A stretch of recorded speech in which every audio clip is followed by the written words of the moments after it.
ইয়াকুলুনা বিআলসিনাতিহিম মা লাইসা ফি কুলুবিহিম কুল হোমওয়ার্ক ফামাই করা ছিল যে।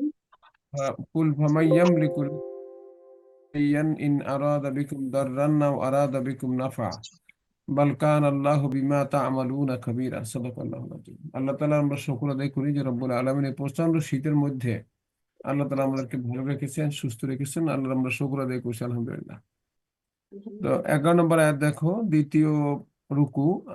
সায়াকুল লাকাল মুখাল্লাফুন, আল্লাহ বলছেন যারা যুদ্ধ যুদ্ধে আসেনি এমন যারা বেদুইন, মুখাল্লাফুন মানে যারা যুদ্ধ থেকে পিছনে ছিল, অনুপস্থিত ছিল, মিনাল আরাব বেদুইনদের থেকে, বেদুইনদের থেকে যেসব লোক যুদ্ধে অংশগ্রহণ, তারা শীঘ্রই বলবে সাগালাতনা আমওয়া, আমাদেরকে বিরত রেখেছে, বা আমরা সম্পদ আহরণে ব্যস্ত ছিলাম, ওয়াহালুন এবং আমাদের পরিবারবর্গ। এই ওজোর তারা পেশ করবে, ফাস্তাগ ফিরলানা, সুতরাং আপনি আল্লাহর কাছে আমাদের জন্য মাগফিরাত কামনা করুন। আল্লাহ বলছেন ইয়াকুলুনা বিআলসিনাতিহিম, এই কথাগুলো তাদের মুখের কথা, মা লাইসা ফি কুলুবিহিম, তাদের অন্তরের কথা নয়। অর্থাৎ এটা মিথ্যে কথা, কথার সাথে কাজের কোনো সম্পর্ক নাই। হে রাসূল, আপনি বলুন ফামাইয়ামলিকু লাকুম মিনাল্লাহি শাইয়ান, যে আল্লাহ ছাড়া এমন, ভামাইয়ামলিকু লাকুম মিনাল্লাহি শাইয়ান, আল্লাহ ছাড়া তাদের মালিকানা কে আছে? অর্থাৎ আল্লাহ রাব্বুল আলামিন মানে ফয়সালা দেওয়ার, কার্যকর করার ব্যাপারে কার ক্ষমতা আছে? ইন আরাদা বিকুম দাররান আও আরাদা বিকুম নাফা, আল্লাহ যদি কারোর ব্যাপারে দররান মানে ক্ষতি আর নাফান মানে কল্যাণ, আল্লাহ যদি কারো কল্যাণ সাধন করতে চান অথবা ক্ষতি করতে চান, কার ক্ষমতা আছে যে আল্লাহর এখতিয়ার থেকে তাকে রক্ষা করতে পারে? বালকান আল্লাহু বিমা তা'মালুনা খাবীরা, বরং আল্লাহ রাব্বুল আলামিন সকলের খবর জানেন, সকলের সংবাদ তার কাছে রয়েছে। এখানে যে বিষয়টা আমাদের কাছে ক্লিয়ার সেটা হচ্ছে যে মদিনার আশেপাশে যে সকল লোক ছিল, আল্লাহ রাসূল সাল্লাল্লাহু আলাইহি সাল্লাম তাদেরকেও যুদ্ধে অর্থাৎ হুদায়বিয়ার সন্ধিতে অংশগ্রহণ করার জন্য আহ্বান জানিয়েছিলেন। কিন্তু তারা চালাকি করে ঘর থেকে বের হয়নি। তারা চিন্তা করেছিল যে মুসলমানরা কেউ ফেরত আসবে না, তারা ধ্বংস হয়ে যাবে, তাদেরকে কাফেররা মেরে ফেলবে। তারা মনে করছে তারা বুদ্ধিমত্তার পরিচয় দিয়েছে, এই জন্য তারা অংশগ্রহণ করেনি। এই সকল লোকদের ব্যাপারে আল্লাহ তাআলা আয়াতগুলো নাযিল করেন। এরপর আল্লাহ বলছেন যে বাল জনান্তুম, দেখো বাল জনান্তুম, বরং তারা ধারণা করেছিল, আল্লাহ্যান কানিবার রাসূল ওয়াল মুমিনুনা ইলা আহলিহিম আবাদা, যে নিশ্চয় রাসূল এবং ঈমানদারগণ কখনো তাদের পরিবারের কাছে ফেরত আসবে না। আহলিকুম মানে আহলিহিম তাদের পরিবার, আবাদান মানে কখনো। এই সকল লোক যারা যুদ্ধে অংশগ্রহণ করেনি, হুদায়বিয়ায় অংশগ্রহণ করেনি, তারা ধারণা করেছিল, অনুমান করেছিল যে আল্লাহ রাসূল এবং ঈমানদারগণ ফেরত আসতে পারবে না পরিবারের কাছে। অজুইয়েনা যালিকা ফি কুলুবিহিম, আর তারা মনে মনে এইটি কামনাও করছিল। জুইয়েনা মানে এটা তাদের কাছে খুব পুলকিত করছিল, তারা আনন্দিত হচ্ছিল এই বলে যে তারা ধ্বংস হয়ে যাবে, আমরা নিরাপদ আছি। ও জনান্তুম জন্নাস সাওয়ে, আল্লাহ বলছে এই জনান মানে ধারণা, এই ধারণা ছিল অত্যন্ত খারাপ, নিকৃষ্ট ধরনের ধারণা। অকুন্তুম কওমান বুরা, আল্লাহ বলছেন তোমরা ছিল একটা নিকৃষ্ট সম্প্রদায়, তোমরা আল্লাহ রাসূল এবং মুমিনদের একটা নিকৃষ্ট সম্প্রদায় তারা। এরপর আল্লাহ একটা সতর্কবাণী দিচ্ছেন, অমান লাম ইউমিন বিল্লাহ ওয়া রাসূলিহি, যে ব্যক্তি আল্লাহ এবং রাসূলকে বিশ্বাস করে না, ফাইন্না আতাদনা লিল কাফিরিনা সাইরা, ফাইন্না আতাদনা আমি প্রস্তুত রেখেছি, লিল কাফিরিনা কাফিরদের জন্য, সাইরা মানে জ্বলন্ত আগুন। যারা আল্লাহ এবং রাসূলের উপর ঈমান আনে না, তাদের জন্য আল্লাহ রাব্বুল আলামিন আগুন অর্থাৎ জাহান্নাম প্রস্তুত করে রেখেছেন।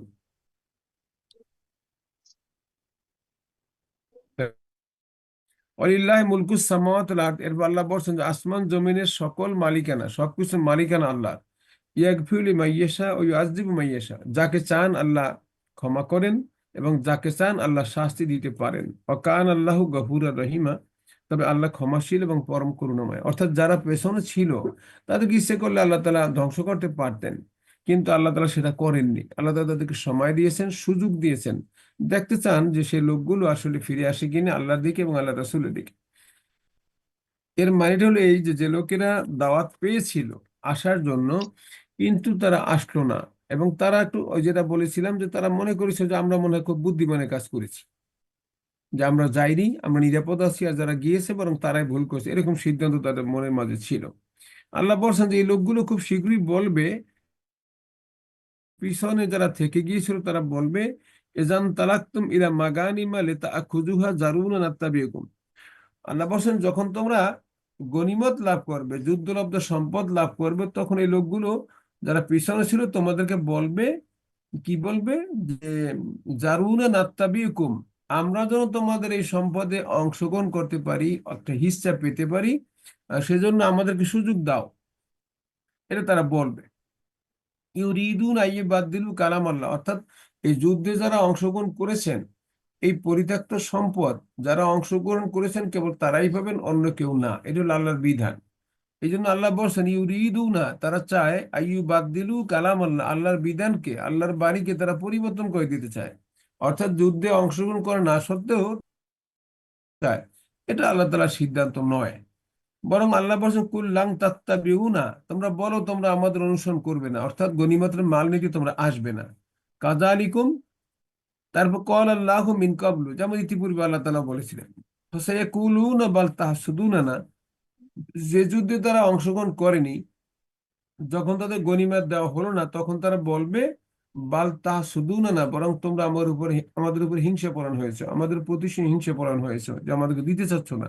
আল্লাহ বলছেন বাল কানু লা ইয়াফকাহুন ইল্লা কালিলা, বরং এই সম্প্রদায় হলো একেবারে অবুঝ, আসলে তারা সত্যিকার বুঝ বলতে কিছুই রাখে না। তাফাক্কুহ ইয়া লা, কোনো বুঝ নেই, ইল্লা কালিলা, খুব কম সংখ্যকেরই আছে। অর্থাৎ বেশিরভাগ লোকই নিজের ভাগটা বোঝে, কিন্তু ন্যায়ানুগ যে জিনিসটা, এটা বেশিরভাগ লোকই বোঝে না। কুল, হে রাসূল আপনি বলুন, লিল মুখাল্লাফিন মিনাল আরাব, বেদুইনদের থেকে যে সকল লোক যুদ্ধে অনুপস্থিত ছিল, তাদের বলেন, সাতুদ আওনা, খুব শীঘ্রই তোমাদেরকে ডাকা হবে, ইলা কওমিন উলি বাসিন শাদীদিন, একটি শক্তিশালী জাতির বিরুদ্ধে তোমাদেরকে যুদ্ধ করার জন্য ডাকা হবে। তুকাতিলুনাহুম আও ইসলিমুন, তোমরা তাদের সাথে যুদ্ধ করবে, আও ইসলিমুন, অথবা তাদের সাথে সন্ধি করবে। ফাইন তুতিউ, যদি তোমরা আল্লাহ এবং রাসূলের আনুগত্য করো, ইউতিকুমুল্লাহু আজরান হাসানা, আল্লাহ তোমাদেরকে মহত্তম পুরস্কার দেবেন।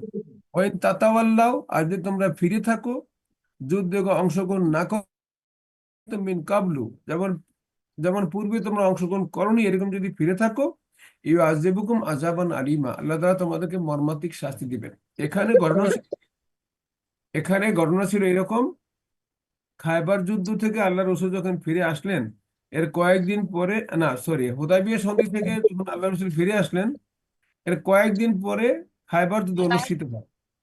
এই খায়বার যুদ্ধে মুসলমানরা বিপুল পরিমাণে সম্পদ লাভ করেন।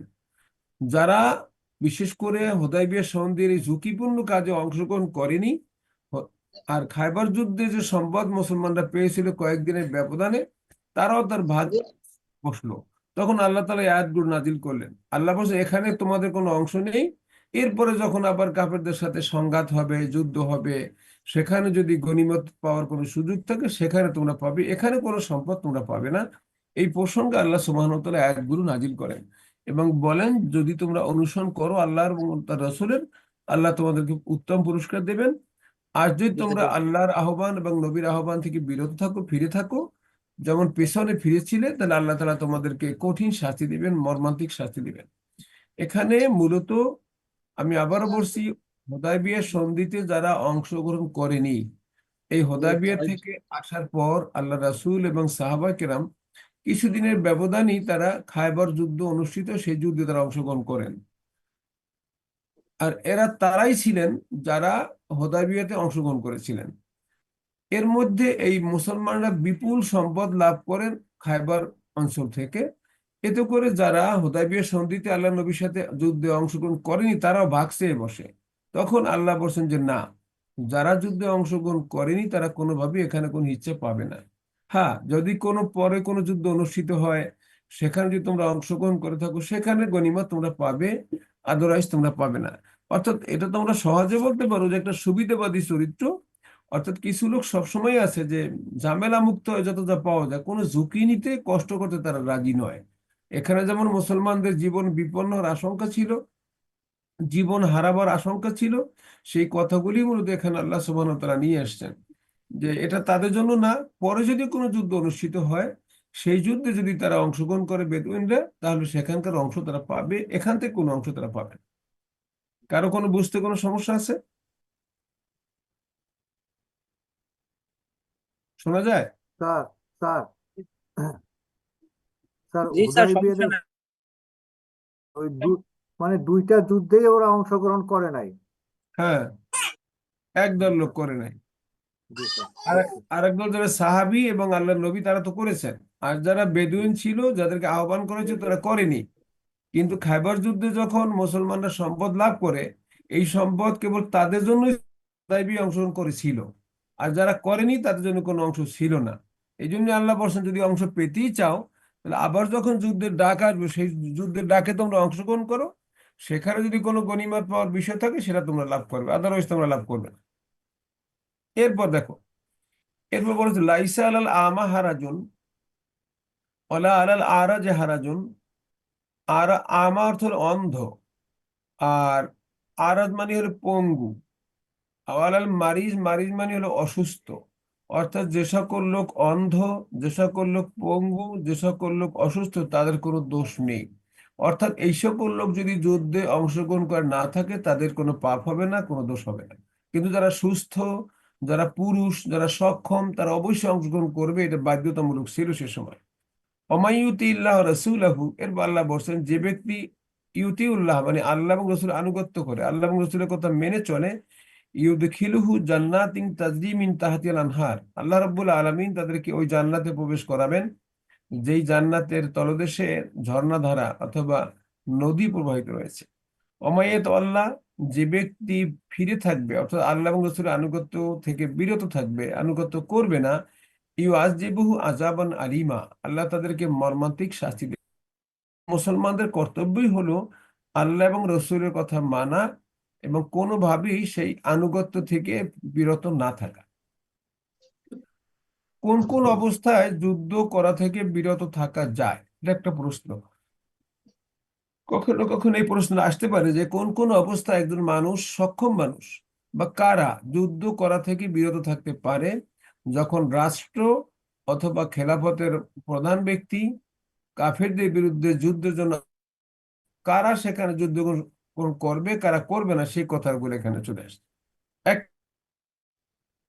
যারা দৈহিকভাবে অক্ষম, অর্থাৎ যারা অন্ধ, যারা পঙ্গু, যারা সীমাহীন অসুস্থ, যারা চলাচল করার ক্ষমতা রাখে না, একেবারেই অপারগ, এই সকল লোকেরা যদি যুদ্ধে অংশগ্রহণ না করে তাতে তাদের কোনো পাপ হবে না, নাম্বার এক।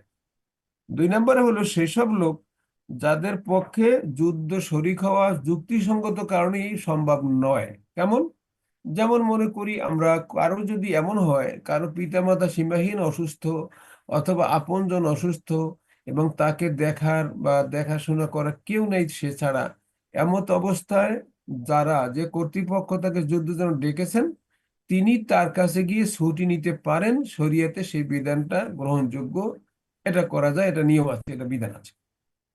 আর একটা হলো যারা শিশু, নারী এবং যারা গোলাম, এদেরকে এরা এরা যুদ্ধে অংশগ্রহণ করতে বাধ্য নয়, এদেরকে যুদ্ধে অংশগ্রহণ করার কোনো প্রয়োজন নেই।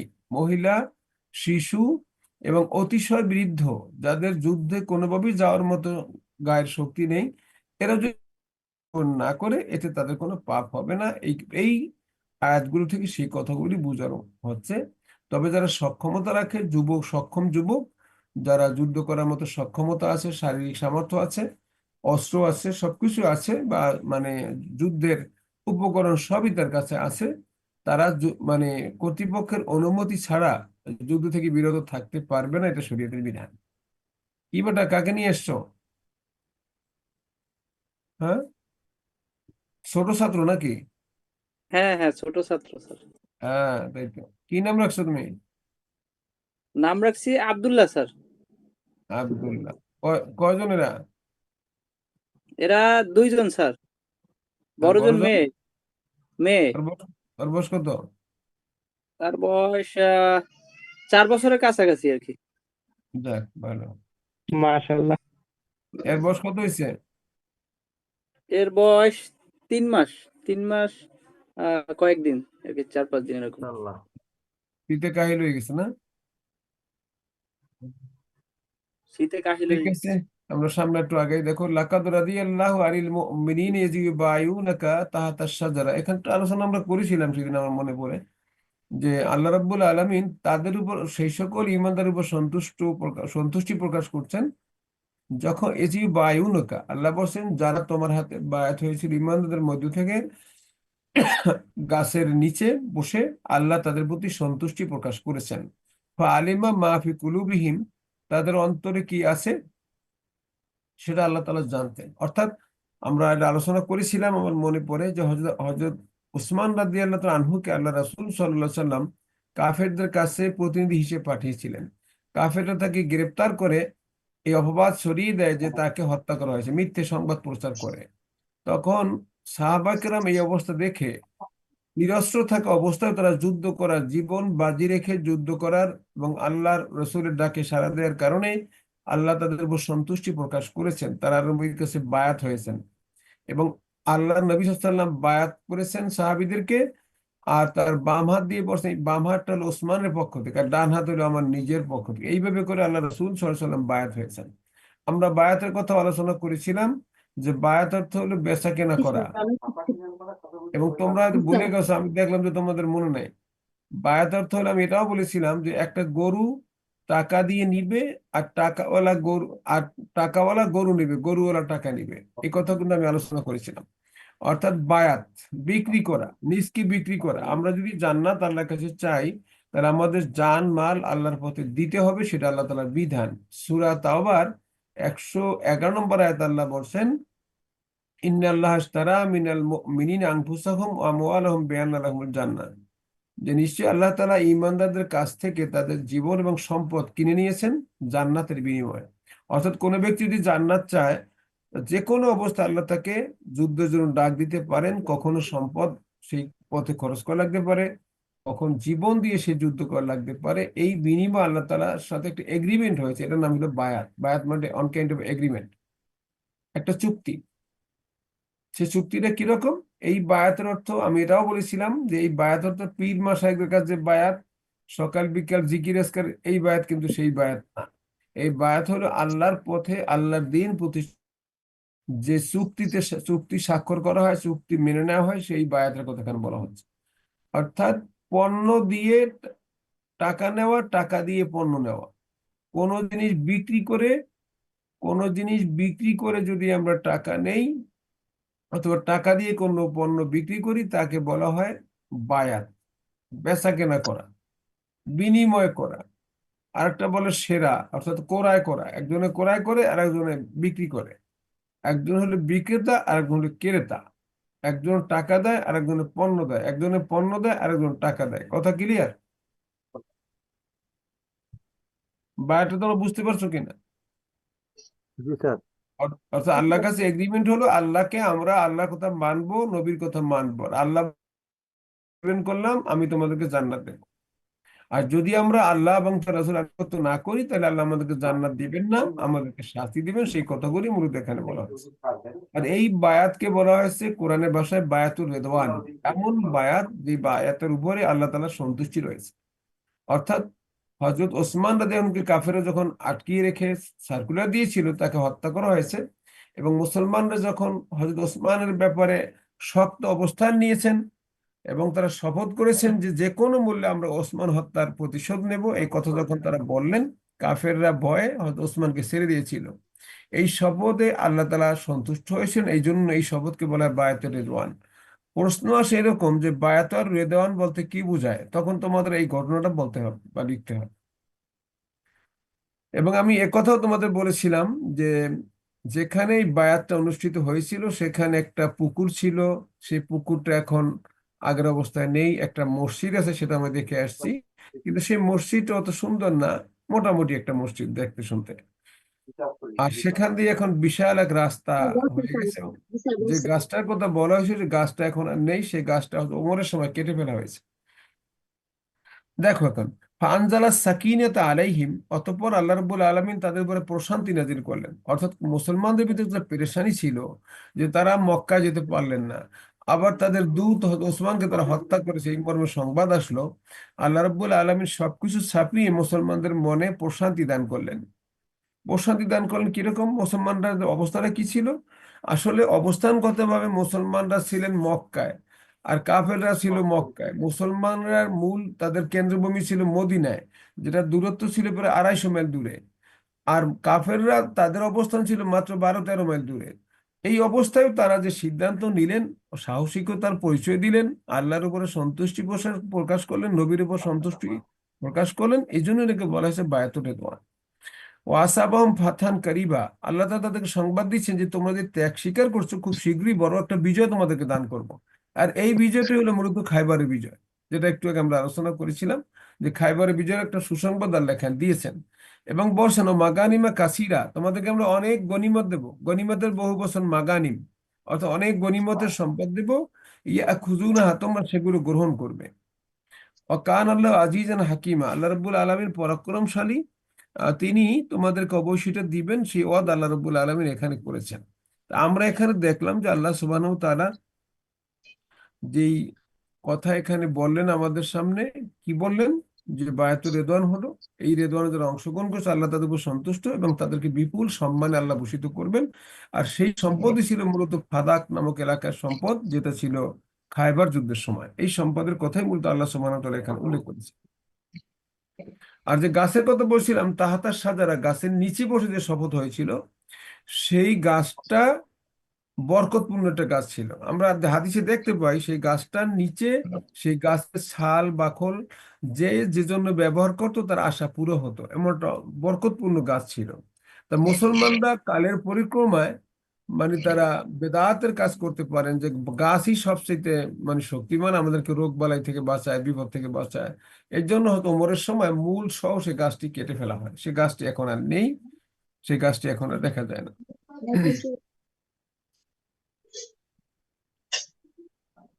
আর সাকিনা বলা হয় এমন প্রশান্তি যাতে করে কোনো টেনশন থাকে না। যদি কোনো কোনো মানুষের দায়িত্ব স্বয়ং আল্লাহ গ্রহণ করেন, সেখানে মানুষের আর পেরেশানি কি? যেখানে মানুষ বলতে পারে হাসবি আল্লাহ, আল্লাহ আমার জন্য যথেষ্ট, অথবা বলতে পারে বিসমিল্লাহ তাওয়াক্কালতু আলাল্লাহ, এরকম যদি বলতে পারে, সে মুসলমানের ভয় পাওয়ার বা আতঙ্কিত হওয়ার কিছু নেই। এরপর আল্লাহ বলছেন ওয়াদা কুমুল্লাহ মাগানিমা কাসিরা, আল্লাহ বলছেন ওয়াদা কুমুল্লাহ, আল্লাহ তোমাদের সাথে ওয়াদা করছেন মাগানিমা কাসিরা, অনেক গনিমত দেবেন, তা খুজুনাহা, তোমরা খুব শীঘ্রই সেটা অর্জন করবে। ফাআজদার লাকুম হাজিহি, আল্লাহ রব্বুল আলামিন তোমাদের জন্য তরিত এই গনিমত দিন। এই গনিমত মানে খায়বারের গনিমত।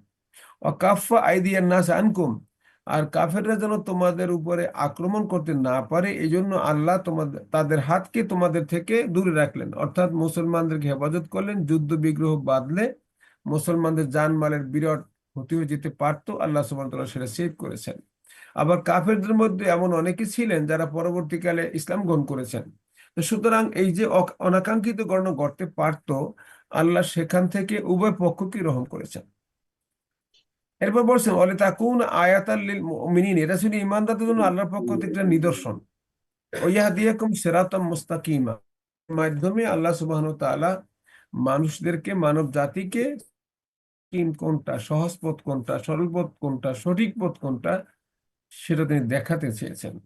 এবং আল্লাহ আরো বলছেন উখরা লাম তাকদিরু আলাইহা, এছাড়াও আরো অনেক কিছু আছে তোমাদের জন্য যা অর্জন তোমরা এখনো করনি। কদ আহাত আল্লাহ বি, আল্লাহ তোমার জন্য তা ঘিরে রেখেছেন, অর্থাৎ আল্লাহ তোমার জন্য সেটা জমা রাখছেন। কান আল্লাহ আলা কুল্লি শাইইন কাদির, এবং আল্লাহ রাব্বুল আলামিন সকল বিষয়ের ক্ষমতা রাখেন। এখানে মানে হচ্ছে যে আমাদের শুধু মদিনাই না, মদিনা যে হামলা হতে পারতো আল্লাহ সেটাও সেভ করেছেন। আবার যে সম্পদ আল্লাহ খাইবার দিয়েছেন তা তো দিয়েছেনই, এরপরে অনেক সম্পদ আল্লাহ দিবেন, সেই সুসংবাদ দিলেন। এর মানে হচ্ছে ওই একটা হাদিস, আল্লাহ রসুল বলেছেন কোন মুসলমান যদি আল্লাহ দ্বীনের ব্যাপার নিয়ে ব্যস্ত থাকে, তার দুনিয়ার সকল কাজ আল্লাহ গুছিয়ে দেবেন। পক্ষান্তরে কোনো মানুষ যদি দুনিয়ার কাজ নিয়ে ব্যস্ত থাকে, আল্লাহর ব্যাপারে উদাসীন থাকে, আল্লাহ তার সকল কাজকে এলোমেলো করে দেবেন। তো একজন ইমানদার হিসেবে আমরা লক্ষ্য করব যে আল্লাহ সুবহানাহু ওয়া তাআলার সন্তুষ্টি এবং আল্লাহর আনুগত্য, রসুল আনুগত্য, এটি হলো একজন ইমানদার মূল কাজ। এরা যদি আমরা করতে পারি, তা দুনিয়াতে আমাদের জন্য সুখ স্বাচ্ছন্দ্যপূর্ণ জীবন থাকবে, আর আখিরাতেও আমরা বিপদ মুসিবত থেকে রক্ষা পাবো।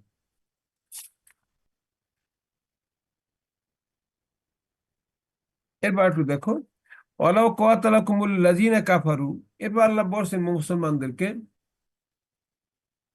আচ্ছা একটু লাইনে থাকবে, দেখি একটু লাইনে থাকো। আসসালামু আলাইকুম ভাই। আলহামদুলিল্লাহ, ভাই কেমন আছেন? আমি তো ক্লাসে আছি ভাইয়া। হ্যাঁ, জরুরি কিছু বলেন।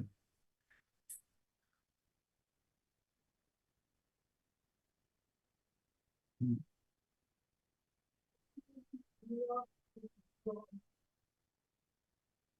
কারণ আমার তো কালকে পরীক্ষা ডিউটি আছে, আমার আস্তে আস্তে রাত 9টা বেজে যাবে। দেরি হয়ে গেছে। হ্যাঁ, দেখেন দেখেন দেখেন একটু। জি, আসসালামু আলাইকুম। পরে এক সময় ইনশাল্লাহ। জি, এখানে কি বলছিলাম? অলাও কাতালাকুমুল লাযিনা কাফারু, এই কাফেররা যদি তোমাদের সাথে যুদ্ধ বার অবশ্যই তারা পালাতো।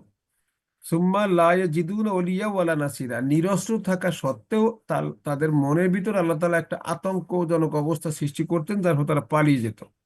সুম্মা লা ইয়াজিদুনা ওলিয়া ওয়ালা নাসিরা, তো ওলিয়া মানে অভিভাবক, নাসিরা মানে সাহায্যকারী, তারা কোনো সাহায্যকারী কিংবা অভিভাবক কিছুই পেত না। অর্থাৎ নিরস্ত্র মুসলমানরাও যদি কাফেরদের বিরুদ্ধে যুদ্ধ করত, কাফেরদের মনে আল্লাহ তাআলা মানে একটা আতঙ্ক সৃষ্টি করতেন, যার ফলে তারা পালাতো। তারা মুসলমানদের সামনে দাঁড়াতে পারতো না, বরং মুসলমানদের অভিভাবক আল্লাহ হতেন, কাফেরদের কোনো অভিভাবক থাকতো না সেখানে। সুন্নাত আল্লাহ, এটা আল্লাহ তাআলা সুন্নাহ, আল্লাহ স্বাভাবিক নিয়ম। আল্লাতী কদ খালাত মিন কাবলু, এর আগেও এটাই হয়েছে, যখনই মুসলমানরা আল্লাহর পক্ষে থেকেছে, আমিন তাদেরকে সর্বাত্মক সহযোগিতা দিয়েছেন। অলাং তাজিদালে সুন্নাত, আর আল্লাহ রাব্বুল আলামিন এই যে স্বাভাবিক নীতি, এর কোনো পরিবর্তন আল্লাহ তাআলা মুসলমানদের ফেভার করেন, কাফেরদের বিপক্ষে আল্লাহ তাআলা অবস্থান নেন। সুতরাং যারাই মুসলিম, তাদের ভয় পাওয়ার কোনো কিছু নেই। একজন মুসলমান বিশ্বাস করে তার কোনো ক্ষতি হওয়া না হওয়া সম্পূর্ণ আল্লাহ তাআলার এখতিয়ারে। আল্লাহর হুকুম ছাড়া কোনো মানুষের কল্যাণ সাধন করা কারো পক্ষে যেমন সম্ভব নয়, আল্লাহর হুকুম ছাড়া কারো ক্ষতি করা কারো পক্ষে সম্ভব নয়। এটা আল্লাহর এভরিবনের জন্য অবশ্যই থাকবে, কোনো মানুষের পক্ষে সে সম্ভব নয়। এরপর আল্লাহ আরেকটু কথা বলছেন যে ওহুয়াল্লাযী কাফফা আইদিয়াহুম আনকুম, কাফেরদের হাতকে তোমাদের থেকে আমরা বিরত রেখেছিলাম, অর্থাৎ কাফেররাও মুসলমানদের উপরে হামলা করার মতো সাহস পায়নি। ওয়াইদিয়াকুম আনহুম বিবাতনি মাক্কাতা, তোমাদের ছিলাম মক্কার উপকণ্ঠে, বিবাতনি মাক্কাতা মানে মক্কার উপকণ্ঠে।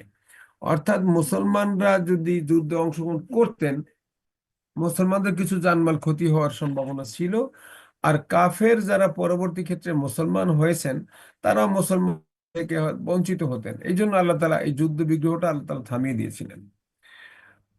আন আজফারাকুম আলাইহিম, এবং আসফারাকুম মানে আগলাবাকুম, আলাইহিম তাদের উপর বিজয় অর্জন করতে পারতে। কান আল্লাহ বিমা তা'মালুনা বাসীরা, কিন্তু আল্লাহ তাআলা দেখতে চান তোমাদের আমল, তোমাদের কাজ।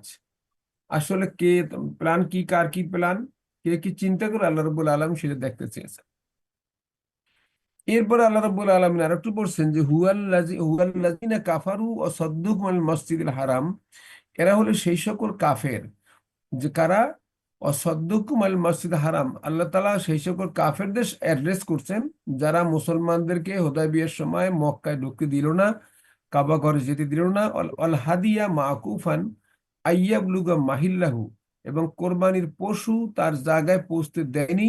আল্লাহ তাআলা তাদের সম্পর্কে বলছেন তারা কারা, যে তাদেরকে আল্লাহ ইচ্ছা করে ধ্বংস করতে পারতেন, সেখানে আল্লাহ বলছেন। এরপর এখানে আবার বলছেন অলাউলা রিজালু মুমিনুন নিসাউ মুমিনাতুন লাম তা'লামুহুম, আল্লাহ কারণ বলছেন যুদ্ধ বিগ্রহ সংঘটিত না হওয়ার, যে অলাউলা রিজালু মুমিনুন ও নিসাউ মুমিনাত, যদি সেখানে কিছু সংখ্যক মুসলমান নরনারী না থাকতো মক্কায়, অর্থাৎ সেই কুফুরি মক্কায় যদিও অজানা কিছু মুসলিম নরনারী না থাকতো, লাম তা'লামুহুম, আর তোমরা তাদের সম্পর্কে জানতে না, অনেক কিছু মুসলমান আছে যাদের সম্পর্কে তোমরা জানতে না, এমন অবস্থা আন তাতুহুম, তোমরা কি করতে পিছিয়ে দিতে তাদেরকে, ফাতুসিবাকুম মিনহুম মাআরাতুম বিগাইরি ইলম, মানে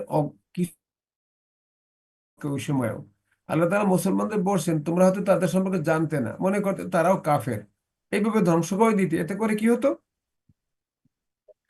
মাআরাতুম বিগাইরি ইলমিন, এতে করে এমন যে তোমরা আসলে পরে লজ্জিত হতে, তোমরা কষ্ট পেতে যে আমাদের হাতে কেন মুসলমানগুলো মারা গেল, কেন সেটা হলো।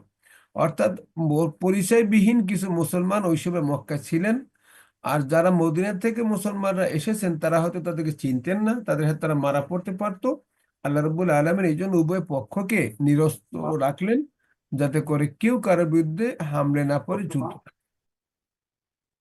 তারপর কি লিইউদখিলাল্লাহু ফি রাহমাতি মাইয়াশা, বরং আল্লাহ চাইলেন যে সবাইকে তার রহমতের ভেতর ঢুকাতে চাইলেন। আল্লাহর আযাব গজব থেকে আল্লাহ তাদেরকে রক্ষা করার চিন্তা করলেন। লাউ তাজাইয়ালু, আল্লাহ বলছেন যদি আলাদা করা যেত বা আলাদা তোমরা বুঝতে পারতে, লাযযাবনাল্লাযীনা কাফারু মিনহুম আযাবান আলীমা, যদি মুসলমানদের থেকে কাফেরদের আলাদা করার সিস্টেম তখন থাকতো, তাহলে অবশ্যই আমার হুকুমে তোমরা তাদেরকে শাস্তি দিতে। সেই শাস্তি হতো অত্যন্ত মানে মর্মান্তিক শাস্তি এবং দুর্ভাগ্যজনক শাস্তি। একটু লাইনে থাকো। হ্যাঁ, জান্নাত। আসসালাম, জি বলো। 11টা আসবো, সেখানে আপনার বলছিল। আসো, অসুবিধা নেই। এখনই কেটে যেতে পারে, দেন সবাই আবার ওই লিংকে জয়েন করেন।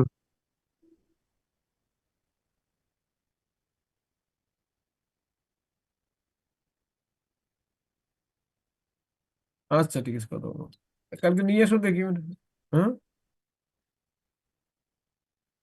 আমাদের এখানে অফিসাররা আছে তো, ওই যে আমাদের যারা কাজ করে এই গাজীপুরে, তাদের দ্বারা হয়তো করানো যাবে। তোমাদের, হ্যাঁ, ওখানে না, ওখানে না, ওখানে ওখানে লোকজনের সাথে আমার ওই ওদের পরিচয় নেই। তারপর আলাপ করে দেখতে পারি এরকম কেউ আছে কিনা, দেখতে পারি।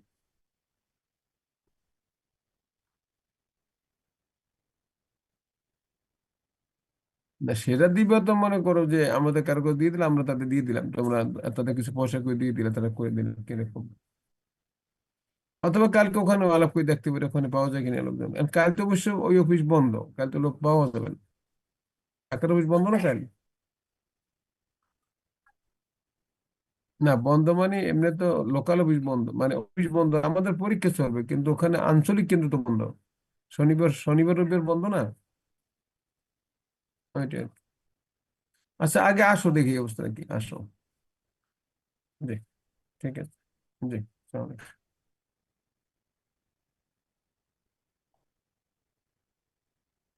হ্যাঁ, সরি, দেখো।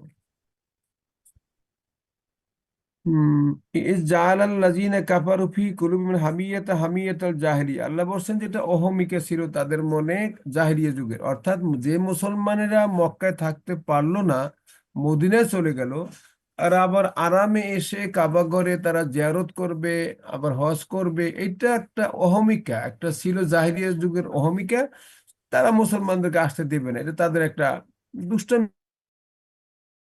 ফাআনজালাল্লাহু সাকিনাতু আলা রাসূলি ওয়াল মুমিন, এই সময় আল্লাহ রাব্বুল আলামিন মেহেরবানি করে মুসলমানদের উপরে এবং তার রাসূলের উপরে সাকিনা মানে প্রশান্তি না।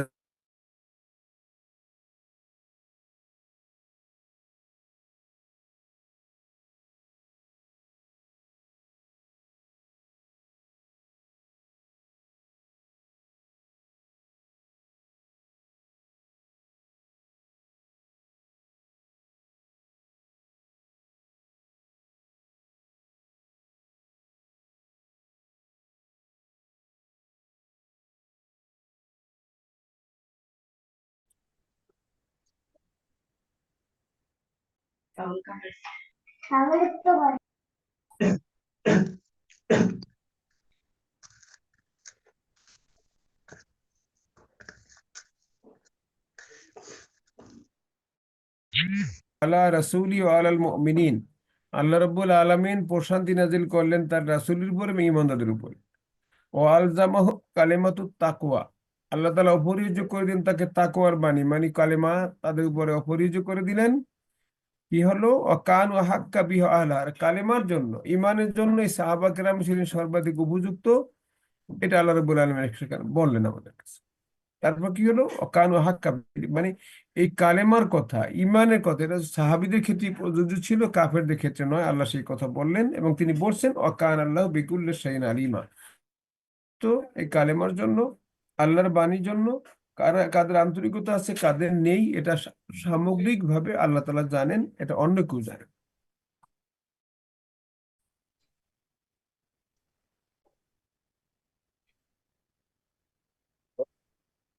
কারো কোনো প্রশ্ন আছে কিনা তোমাদের, দেখো তো একটু। একটা প্রশ্ন আছে স্যার। জি, স্যার ওই যে যুদ্ধে যুদ্ধে যারা না যাওয়ার যথেষ্ট কারণ আছে, যে সেই সব লোক যাদের যুদ্ধে না যাওয়ার উপযুক্ত কারণ আছে, তার মধ্যে মহিলা, শিশু এবং গোলাম। এই গোলাম কি স্যার শক্তি সামর্থ্যওয়ালা গোলাম, না স্যার অসুস্থ গোলাম? না, শক্তি সামর্থ্য হলো গোলাম, কারণ গোলাম তো ইচ্ছা করে দিতে পারে না তার মনিবের অনুমতি ছাড়া। সেই জন্য সে শক্তি সামর্থ্য থাকলেও সে যেতে পারবে না। যদি, হ্যাঁ, এখন যদি তার মনিব অনুমতি দেয় তাহলেই কেউ যেতে পারবে, আদারওয়াইজ না। হুম। জি, আর কিছু? আর কিছু?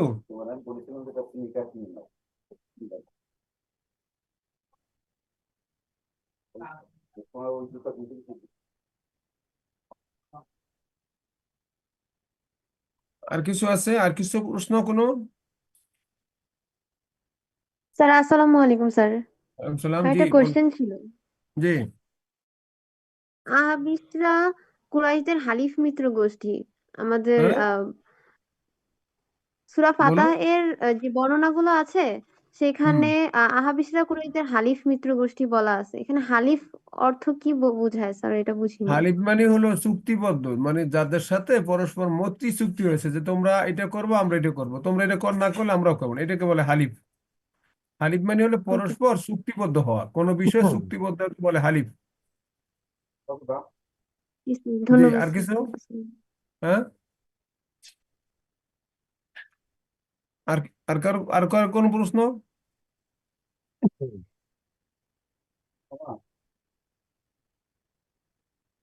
কি বাকিরে ঘুমাই গেছে নাকি? এত রাত্রে ক্লাস করলেও লোকজন পাওয়া যায় না, যায় কোথায়? হুম, আজ তো কেবল সরাসরি 10টা ক্লাস বাজে। করে না, অনলাইনেও জি, আসেন। হ্যাঁ, সরাসরি আসেন না, অনলাইনেও আসেন না, কি করে তাই এক্সাম? তো দেখতেছি আমি। তাদের কোনো টেনশন নেই, পরীক্ষা এসে না, অসুবিধা নেই, টেনশন নাই, না পড়লে পারবে, অসুবিধা নেই। ওই সব লিখে দেবে নাকি? মনে হয় স্যার আপনি সাজেশন দিবেন, এটা দিয়ে নিয়ে তারপর না, করে কোনো লিখছে। সাজেশন নাই, যারা পড়ছে তারাই পারবে, যারা ক্লাস করছে তারা পারবে, অসুবিধা নেই, কোনো সাজেশন নেই। আর কোনো প্রশ্ন আছে তোমাদের?